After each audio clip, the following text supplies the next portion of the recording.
लाडकी बहीण संदर्भात महत्त्वाची बातमी समोर आली आहे। ई-केवायसी साठी 6 महिन्यांची मुदत दिलेली होती। या मुदतवाढी संदर्भात मुख्यमंत्र्यांनी निर्णय घेतील अशी माहिती अदिती तटकरे यांनी दिलेली आहे।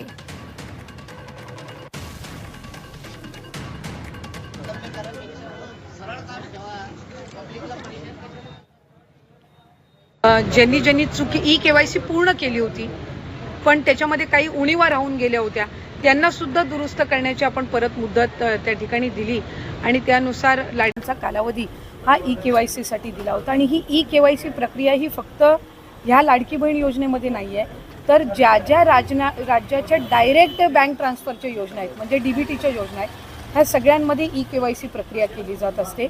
आणि हा जो 80 लाखाचा आकडा आहे हा फक्त ई-केवायसीचा नाही, यात ई-केवायसीचे काही महिला असतील ज्यांनी ई-केवायसी केलेली नसेल इतक्या मुदतीत सुद्धा तेही आहेत। काही आम्हाला गेल्या 10-10.5 महिन्यापासून आम्ही एक IT विभागाचं म्हणजे इन्कम टॅक्स मुख्यमंत्री माझी लाडकी बहीण योजनेची अर्ज दुरुस्ती करण्यासाठी सर्वात मोठी अपडेट आलेली आहे। मित्रांनो, ई-केवायसी बाबत प्रक्रियेसंदर्भात अदिती तटकरे मॅडम यांनी आज मोठी माहिती समोर दिलेली आहे।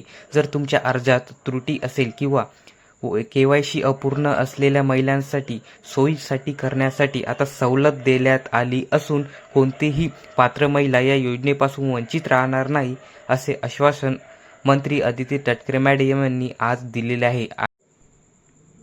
मित्रांनो, ज्या महिलांचा अर्ज काही कारणास्तव रद्द झाले आहे त्यांची केवायसी नोंदणी अपूर्ण आहे त्यासाठी सरकारने विशेष सवलत जाहीर केली आहे। कागदपत्रांची पडताळणी करण्यासाठी अर्जातील माहिती अद्ययावत करण्यासाठी अतिरिक्त कालावधी देण्यात आलेला आहे। पुढील महिन्याचे आर्थिक हप्ते कोणत्याही अडथळ्याशिवाय बँक खात्यात जमा व्हावे यासाठी सर्व महिलांनी आपल्या नजीकच्या केंद्रावर जाऊन अधिकृत पोर्टलवरून आपल्या नजीकच्या पोर्टलवर ई-केवायसी करून घ्यायची आहे असा सल्ला महिला व बाल विकास विभागाकडून देण्यात आलेला आहे।